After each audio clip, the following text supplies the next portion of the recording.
Max Clifford was interviewed about 2 days ago by me, and I was actually having an interview with him, and I thought I'm not going to try anything funny here because I like this guy. He messes around with the media. The whole thing's a game for him. And so I just got idly spinning through the time, and I got to about, sort of 15 minutes into the interview, and I idly popped him the question, how would you do a PR job for Christ? How would you do a PR job on Christ? Well, what you've got to do is to show this man and establish the vital importance of his message. But how could you do that? Well, of course, you can do that. You can do that by showing things. That shouldn't be too difficult at all, particularly if he's able to produce, the kind of miracles that he was meant to have produced all those, years ago. So you'd have him do a few of those? Well, of course. But now, how would you differentiate that from all the people who are trying to make themselves look wonderful people anyway, and have various good tricks up their sleeve too? Well, Penn and Teller. If what you've got is good enough and is strong enough, and with Jesus Christ, it would be.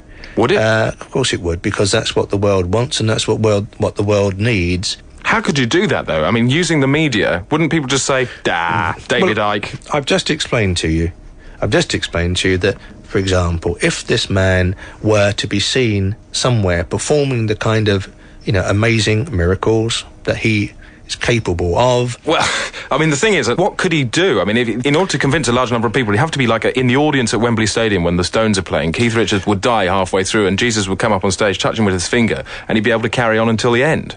Well, no, because then people would think because it's rock and roll, he was in a drug-induced state, so he wasn't really dead anyway. You'd have to be a lot cleverer than that. You'd have to do something which involved the Pope. You'd have to do something involving the Queen. What could you do with the Pope and the Queen? Okay, well, let's just, for example, so you've got a feast involving these people. So you call that feast? You call that feast. You've got 100 of them sitting around that table. And this man appears and stands on the table. But they'd say he's mad. They'd say, look, there's a mad bloke standing on the table. No, they wouldn't, because you see, he produces the evidence. There's the feast, right? From nothing to the feast. In one go, everyone has seen, and these people... What, so empty plates and then ting and suddenly they're full? Exactly. Everyone on television would think it was a camera trick. Not if these people are there. What, the Queen and the Pope? Yeah. So the Queen and the Pope would have to sit there and say, I'm telling you guys, that really happened. Well, of course, that's what I've just said. If all of the various people in that area had said exactly the same thing... Mother Teresa? Exactly. Don't you think people would be going, well, that's a great stunt. They just think it was David Copperfield, but, to the power of 10. No. There's always going to be cynics, of course. But immediately you would have a huge response, and then that's just the start. That's just a kick-off.